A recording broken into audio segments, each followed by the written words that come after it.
오늘 말씀 보도록 하겠습니다. 오늘 말씀은 우리 사도행전 9장 말씀입니다. 사도행전 9장 31절로 35절 말씀입니다. 사도행전 9장 31절로 35절 말씀 우리 함께 읽습니다. 그리하여 온 유대와 갈릴리와 사마리아 교회가 평안하여 든든히 서가고 주를 경외함과 성령의 위로로 진행하여 수가 더 많아지니라. 그때에 베드로가 사방으로 두루 다니다가 루다에 사는 성도들에게도 내려갔더니 거기서 애니아라 하는 사람을 만나매 그는 중풍병으로 침상 위에 누운 지 8해라. 베드로가 이르되 애니아야, 예수 그리스도께서 너를 낫게 하시니 일어나 내 자리를 정돈하라 한데 곧 일어나니 루다와 사론에 사는 사람들이 다 그를 보고 주께로 돌아오니라.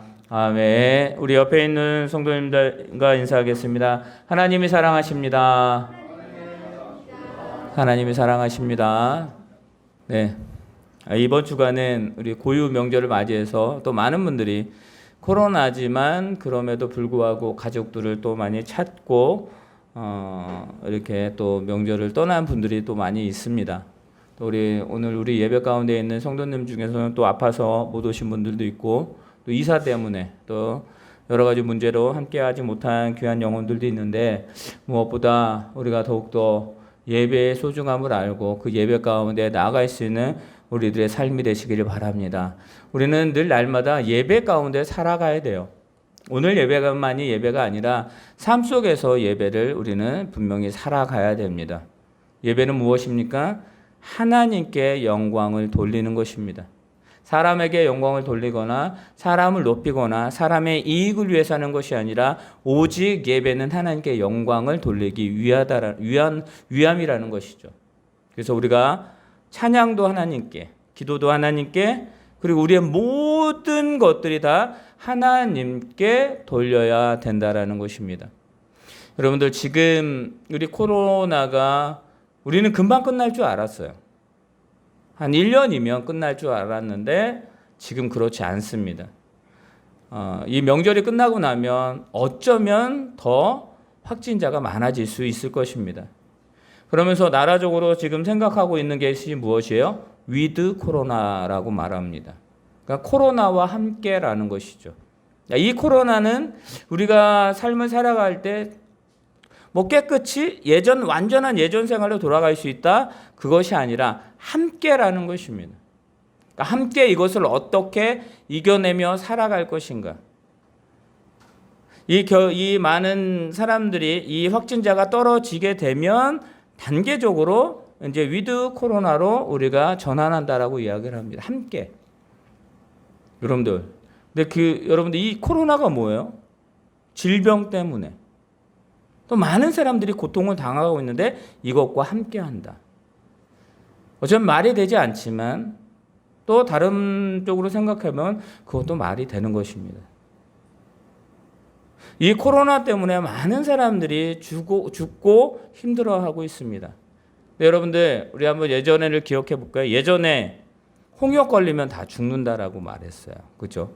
근데 지금은 어떻습니까? 우리나라에서 거의 찾아볼 수가 없습니다. 여러분들 이처럼 분명히 이 코로나도 지나갈 것입니다. 그러나 이 지나감에 있어서 이것이 우리들에게 이제는 영향을 주는 것이 그렇게 크게 다가오는 것이 아니라 한 1년, 2년 이렇게 지나고 나면 치료제도 나올 것이고 백신은 더 좋아질 것이고 그냥 감기처럼 왔다가 감기처럼 지나가는 그런 지금 상황이 몇 년 안에 발생이 되겠죠. 그러다 보면 우리는 이때를 또 잊어버릴 수도 있습니다. 위드 코로나. 여러분들 그럼에도 불구하고 우리가 또 방역이나 또 이런 여러 가지에 철저히 지켜야 되는 거예요. 지키지 않으면 그 위드 코로나는 실패하게 되는 것입니다. 지켜야 된다는 게 뭘까요? 내가 최소한의 나도 지켜야 되지만 그 단체에서 아니면 우리의 삶의 그 구성원들이 정해놓은 것을 지켜나가야 되는 거예요. 그걸 지키지 않을 때 어떻게 됩니까? 질서가 무너지게 돼요. 질서가 무너지게 되면 무엇입니까? 우리가 세워놓은 목표를 이룰 수가 없다라는 사실입니다. 여러분들, 우리가 한 주간 살아갑니다. 이 한 주간 살아갈 때 우리는 어때요? 목표를 정해놓고 살아갑니다. 이번 주는 좀 어떻게 해야 되겠다. 그러면 거기에 기준을 잡게 되는 것이죠. 그 기준을 잡고 그거에 따라서 우리의 생각과 시간과 우리의 열정을 쏟아붓는 것입니다. 지금 나라적으로 이제 위드 코로나 10월, 11월 요 때를 해서 이제 하려고 무던한 노력을 하고 있습니다. 여러분들, 이것이 우리의 신앙 생활에도 같은 패턴을 이루어야 된다라는 거예요. 여러분, 우리가 신앙 생활을 합니다. 신앙 생활이라는 건 뭐냐면 신앙으로서 삶을 살아간다라는 거예요. 신앙은 무엇입니까? 바로 우리가 믿음으로 주님 앞에 나아가며 믿음 가운데에 하나님이 우리에게 주신 그 삶을 살아가는 거예요. 그게 신앙 생활이에요. 신앙을 가지고 있는 사람들이 생활하는 것. 여러분들, 이 믿음과 이 모든 구원의 약속, 이건 누가 주신 거예요? 하나님이 주신 거잖아요. 하나님이 우리에게 주실 때에 그것을 지킬 수 있는 규칙도 주시고 기준도 주시고 또 방향성도 제시해 주셨습니다. 여러분들, 그 방향성을 우리가 붙들고 나아가는 것이죠. 그것을 붙들고 나아갈 때 우리들은 조금 실수는 할 수는 있지만 그것을 그 길에서 완전히 벗어날 수는 없는 것입니다. 반대로 이야기하면 그 기준을 붙들지 아니하면 우리는 아무리 노력을 해도 하나님이 우리에게 주신 그 신앙, 그리스도의 삶을 살아갈 수가 없다라는 것입니다. 여러분들, 그 신앙생활할 수 있는 이 시대 가운데, 지금 이 시대 가운데에 우리가 신앙생활할 수 있는 원동력이 있는데 그것이 뭐냐면 바로 성령 충만이에요. 성령 충만이라는 것은 무엇이냐면 우리 삶 가운데 그것이 흘러넘치게 해야 된다는 것입니다. 성령의 역사하심, 성령으로 말미암아 우리가 이 시대 가운데 어떻게 살아가며 또 어떤 방향으로 나아가며 어떻게 그것을 이루어야 되는지를 누가 알려주신다고요? 성령 하나님, 즉 하나님께서 우리에게 그 모든 것을 가르쳐 주신다라고 말씀을 하고 있습니다. 그러면 어떻게 되는지 아세요? 여러분들, 그것이 우리들에게는 무엇이냐면 일상이 되는 거예요. 일상. 여러분들, 일상이 된다라는 것은 우리가 의식하지 않아도 자연스럽게 우리들이 그것을 해내고 그것과 함께 생활한다라는 것을 말하는 거예요. 일상적인 생활. 여러분들, 신앙은 일상적인 생활이 돼야 되는 거예요. 아주 특별한 것이 되면 안 되는 거예요. 특별한 것이 될 수가 없는 거예요. 그러나 우리가 주님을 만났을 때 처음 신앙생활하라고 처음 성령 충만한 자들에게 그것은 뭐냐면 일상이 아니라 특별한 것이 될 수밖에 없습니다. 처음에는. 그런데 그것이 이제는 계속 그 말씀을 따라 그 성령의 충만함을 따라 살아가다 보면 어떻게 돼요? 그것이 우리가 그냥 생활하는 일상으로 바뀌어진다는 것입니다. 여러분들, 오늘 말씀에 보면 이런 말씀이 있습니다. 우리 31절 말씀을 읽어볼까요? 우리 31절 말씀입니다. 다 같이 읽습니다. 시작. 그리하여 온 유대와 갈릴리와 사마리아 교회가 평안하여 든든히 서가고 주를 경외함과 성령의 위로로 진행하여 수가 더 많아지니라. 아멘. 여러분들, 내년에 우리 교회가 이 말씀을 가지고 할 거예요. 내년에 사도행전 9장 31절의 말씀을 가지고 우리가 내년을 달려나갈 것입니다. 오늘 말씀에 보면 그리하여라고 말하고 있습니다. 그리하여라는 건 뭐냐면 그 전에 어떤 일이 있었고 이루어졌다라는 걸 말하는 것입니다. 간단히 말씀을 드리면 그 전에 어떤 일이 있었습니까? 성령, 오순절에 성령의 역사가 있었고 그 역사하심으로 말미암아 하나님의 큰 일들이 그 예루살렘에 일어났습니다. 일어나서 하나님의 역사가 일어나는데 어떤 일이 발생을 되냐면 시기주의하는 자들이 많아져서 이 사람들을 잡아 죽이려고 하는 그 세력들이 있었습니다. 대표적으로 사울이었죠.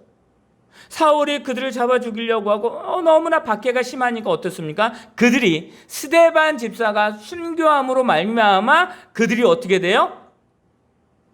흩어졌다라고 말합니다. 근데 그 흩어짐은 뭐라고요? 바로 하나님의 역사하심이었어요. 그 흩어짐으로 말미암아 예루살렘을 벗어나는 그 복음이 예루살렘에만 전해졌었는데 그 복음이 이제는 어떻게 돼요? 각 나라, 각 지방으로 이게 더 퍼지게 됩니다. 사마리아의 역사가 있었고 또 진정으로 이 사울이 그 모습을 보고 기세가 등등하여 저들을 내가 잡아주겠다라고 하면서 다메섹으로 갑니다. 거기서 누굴 만나요? 주님을 만나죠. 주님을 만난 후에 어떤 일이 벌어집니까? 그가 성령의 충만함을 받습니다.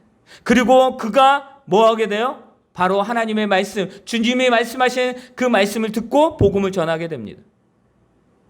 그를 도와줘라 라고 이야기를 했는데 저 사울이 우리를 죽이려고 했던 자들입니다. 괜찮다. 저는 내가 쓸 나의 그릇이다 라고 말씀하시죠.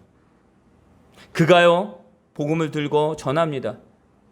그 유대인들이 놀라요. 왜냐하면 자기를 잡아 죽이려고, 자기의 모든 것을 가지고 가서 이 믿음의 사람들 잡아 죽이려고 했거든요.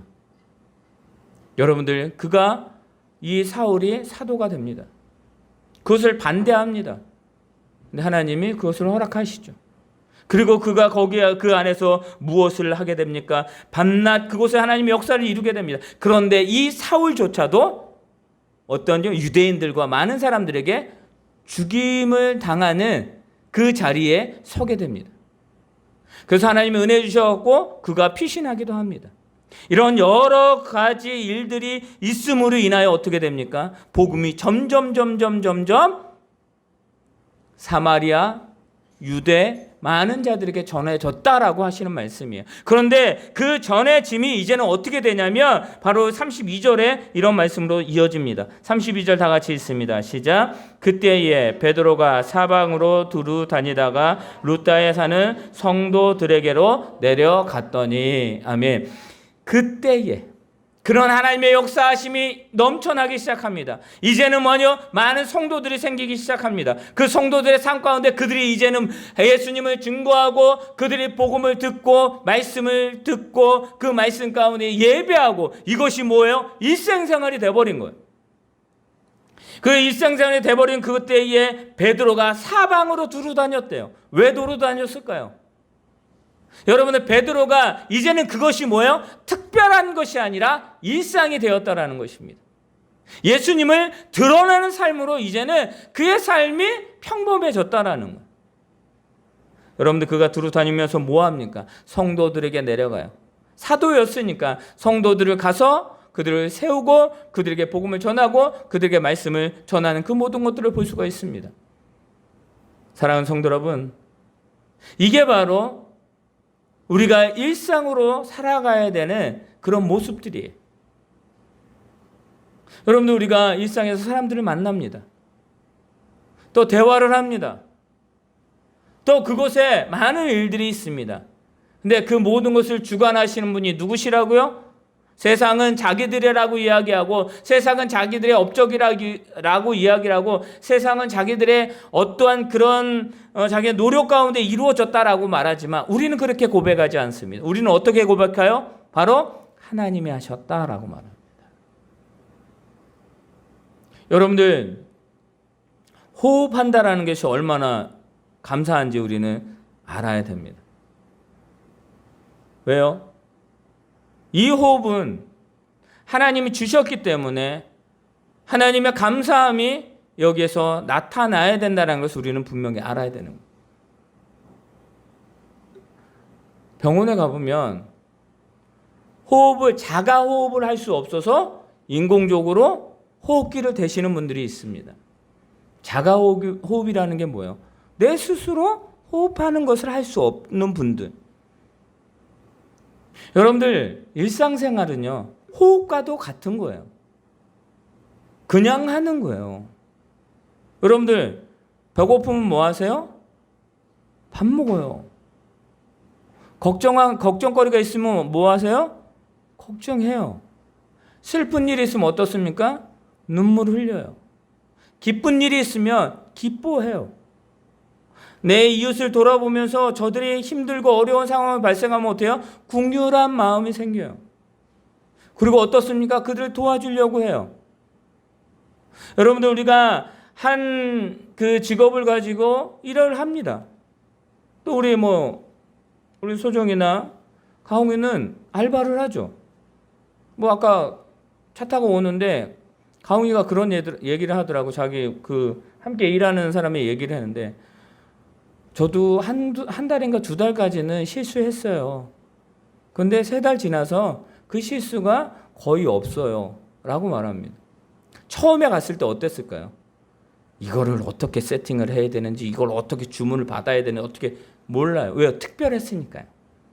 그런데 어떻습니까? 1달이 지나고 2달이 지나고 3달이 지나고 계속 지날수록 어떻게 해요? 그것이 나에게 이제는 뭐예요? 일상이 되어버린 거예요.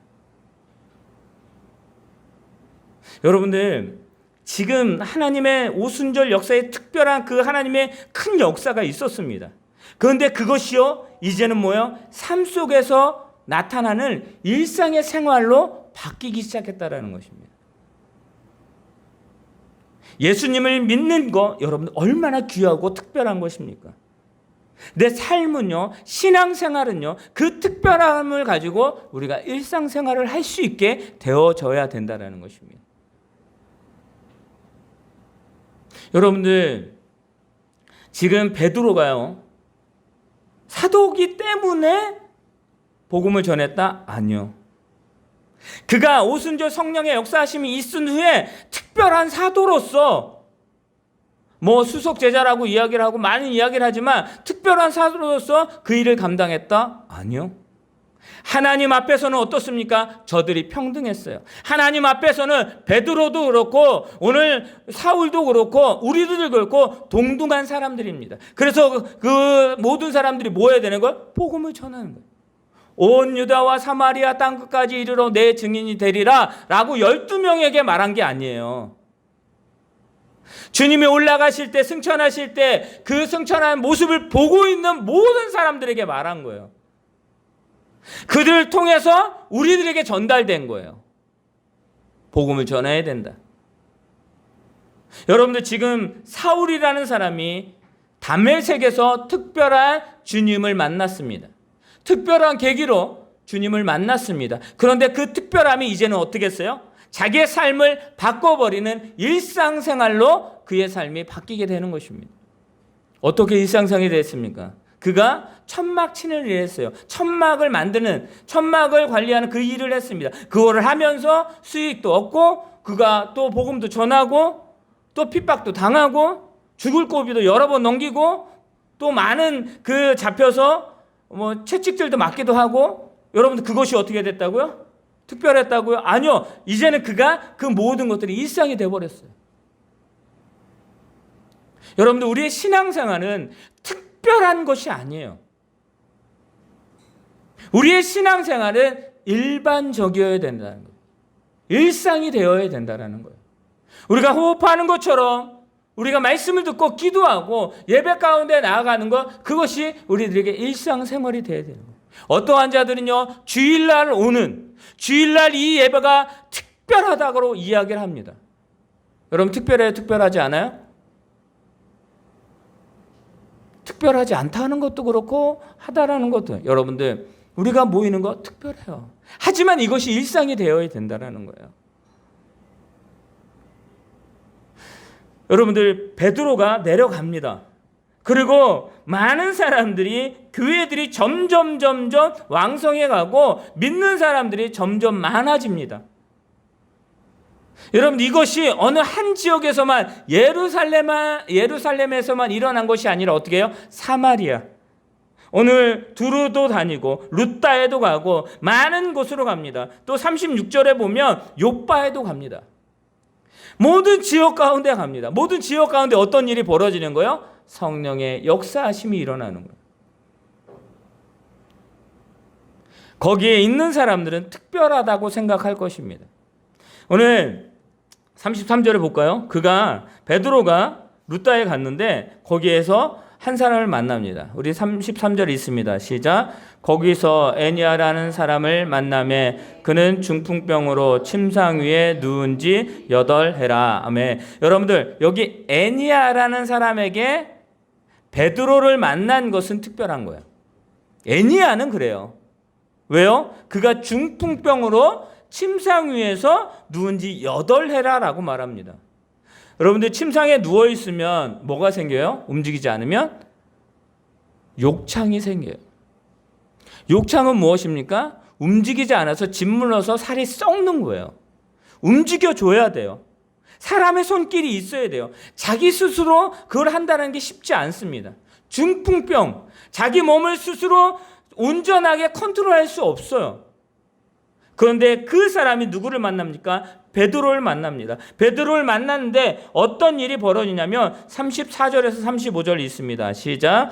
베드로가 이르되 애니아야, 예수 그리스도께서 너를 낫게 하시니 일어나 내 자리를 정돈하라 한데 곧 일어나니 룻다와 사론에 사는 사람들이 다 그를 보고 주께로 돌아오니라. 아멘. 여러분들, 애니아와 베드로가 만납니다. 그런데 베드로가 하는 말이 이거예요. 예수 그리스도께서 너를 낫게 하시겠다라고 말합니다. 여러분들, 베드로가 성령 충만함으로 인하여 그가 누구를 그 성령 미문에 앉아있는 안진뱅이를 일으킵니다. 그의 고백이 뭐였어요? 그의 고백이, 베드로의 고백 아시죠? 은과 금은 내게 없거니와 내게 있는 예수 그리스도의 이름으로 일어나 걸으라 라고 하면서 오른손을 잡아 당깁니다. 그리고요, 또 베드로가 성령 충만한 후에 설교합니다. 많은 사람 앞에 있습니다. 여러분들, 지식인들이 모여있는 곳에서도 있습니다. 그런데 그가 놀라운 일들을 행해요. 많은 사람들이 놀랍게 여깁니다. 그런데 베드로에게는 그것은 특별한 것이 아니라 이제는 뭐예요? 그것이 일상생활, 바로 신앙생활이 되었다라는 거예요. 핍박하는 자들에게 분을 내는 것이 아니라 그들에게 복음을 전합니다. 필요한 자들에게, 예수 그리스도의 사랑이 필요한 자들에게 어떻게 돼요? 예수님을 증거합니다. 오늘도 마찬가지예요. 그는요, 사도로서 성도들을 찾아갑니다. 중풍병자가 있는 자가 있습니다. 애니아에게 다가가서 이야기합니다. 예수 그리스도께서 너를 낫게 하시니 일어나 내 자리를 정돈하라 한데 일어났다라고 말합니다.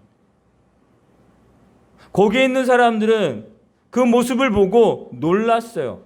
그런데 어떠한 일이 벌어집니까? 바로 그 일 때문에 주님을 주께로 돌아오는 자들이 많아졌다라고 말합니다. 여러분, 이거예요. 복음을 전했더니 또 그곳에 하나님의 역사가 일어났더니 주님을 믿는 자들이 주께로 돌아왔다. 주님을 믿지 않는 자들이 예수님 복음을 듣고 예수께로 돌아왔다라고 말합니다. 회개함으로 또 돌아왔다라고 말합니다. 베드로가 특별한 거였어요? 아니에요.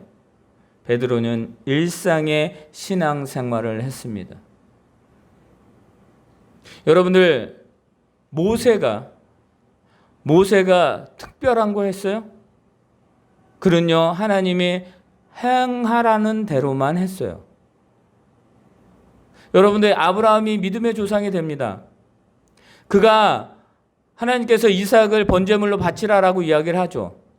여러분들, 그 장면만 보면 엄청난 큰 일이고 엄청난 큰 특별한 그 날이고 사건입니다. 그러나 그의 삶을 보시길 바랍니다.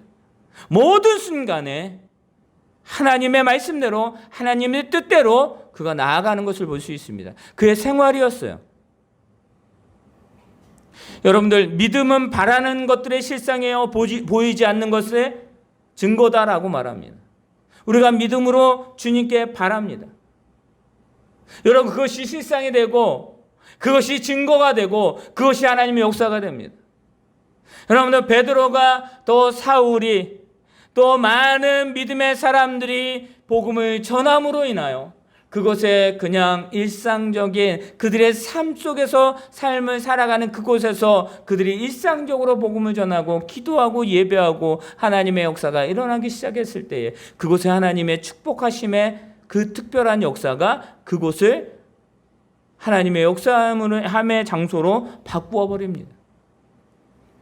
일상적인 것이 특별한 하나님의 역사를 이루게 되어진다라는 것입니다. 그리고 그것이 어떻게 해요? 또 일상적인 생활이 되어야 되는 거예요. 사랑하는 성도 여러분, 여러분들 룻다와 사론에 사는 사람들이 다 그를 보고 주께로 돌아오니라 라고 말합니다. 그리고 우리 36절부터 43절까지 한번 읽어볼까요? 우리 다 같이 36절에서 43절 읽어봅니다. 다 같이 있습니다. 시작. 요바에 다비다라 하는 여제자가 있으니 그 이름을 번역하며 도루가라. 선한과 구제한 일이 심히 많더니 그때에 병들어 죽음에 시체를 씻어 다락에 누이니라.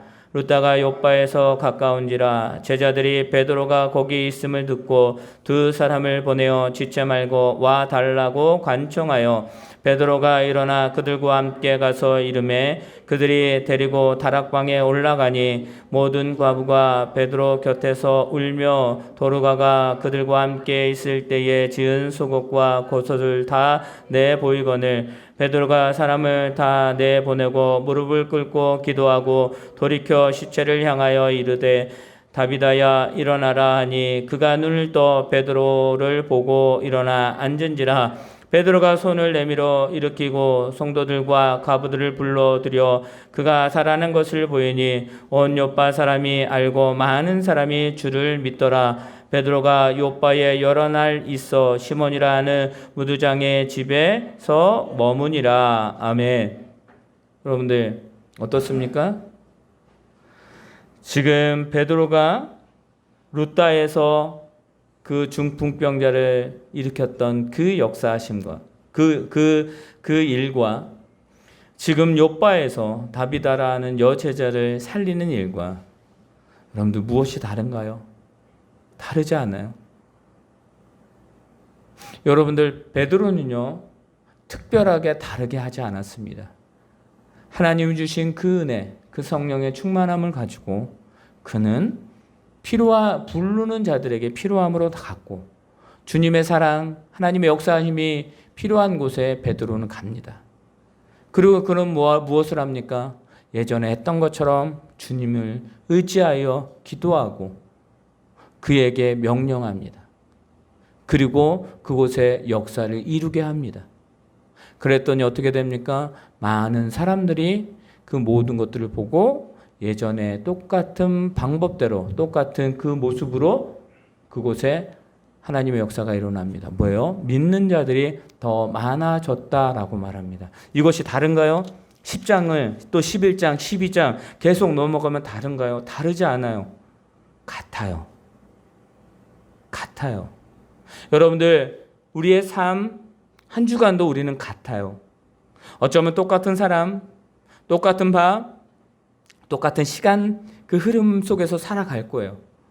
여러분들, 그 일상생활에서 우리가 놓지 말아야 될 것은 뭐냐면 그 일상생활에서 우리가 신앙생활을 하고 있다는 거예요. 예수님을 드러나는 삶을 살아가는 것이 우리들의 일상생활이 되어야 된다는 거예요. 말을 할 때도, 생각을 할 때도, 우리의 행동을 할 때도 이 모든 것들이 바로 하나님의 역사를 이루는 우리의 삶의 기본이 되어야 된다는 것입니다. 주님을 믿는다고 특별하게 우리가 많은 사람을 기적을 일으키고 또 죽은 자를 살리고 안직병이를 일으키고 문둥병자를 살리는 것이 특별한 것이 아니라 주의 말씀을 전하고 그곳에 하나님의 사랑을 나누고 그곳에 하나님의 역사하심을 함께 나누는 삶이 우리들의 삶이 된다라고 한다면 그것은 그냥 자연적으로 일상생활에서 드러나게 될 것입니다. 하나님이 특별하고 예수 그리스도 그 성령의 역사하심이 우리 가운데에 우리를 살리게 하는 것, 이것이 얼마나 중요한 일입니까? 그런데 우리는 그 삶으로 일상생활에서 그것을 드러내는 삶을 살아가야 된다는 것입니다. 여러분들, 그 역경과 고난과 그 핍박 속에서도 그들은 멈추지 아니하였습니다. 왜요? 호흡처럼 그들은 복음을 증거해야 됐기 때문에. 한 주간 어떤 삶을 살아가시겠습니까? 이 명절에 많은 사람들을 또 만날 텐데 같아요. 우리는 똑같아요. 그 삶을 살아갈 거예요. 하지만 다른 것은 하나님 없이 일상생활을 했다라고 한다면 우리가 믿는 자로서 이제는 믿음의 일상생활을 할 수 있는 저와 여러분 되시기를 바랍니다. 그것이 예수 그리스도를 드러낸 삶이에요. 그것이 성령 충만함으로 살아가는 삶이라는 것을 잊지 마시고, 여러분들, 베드로가 누구를 살리고 일으켰다는 것에 집중하는 것이 아니라 베드로가 누구를 의지해서 삶을 살고 그것을 행했는지를 알면 되는 거예요. 우리들도 그렇게 할 수 있습니다. 우리도 한 주간에 그런 삶을 살아갈 수 있습니다. 많은 사람들에게 무엇보다 우리의 삶 가운데에 주님의 그 사랑이 일상적인 생활 가운데 흘러 넘칠 수 있는 저와 여러분이 되기를 예수님의 이름으로 축원합니다. 아멘.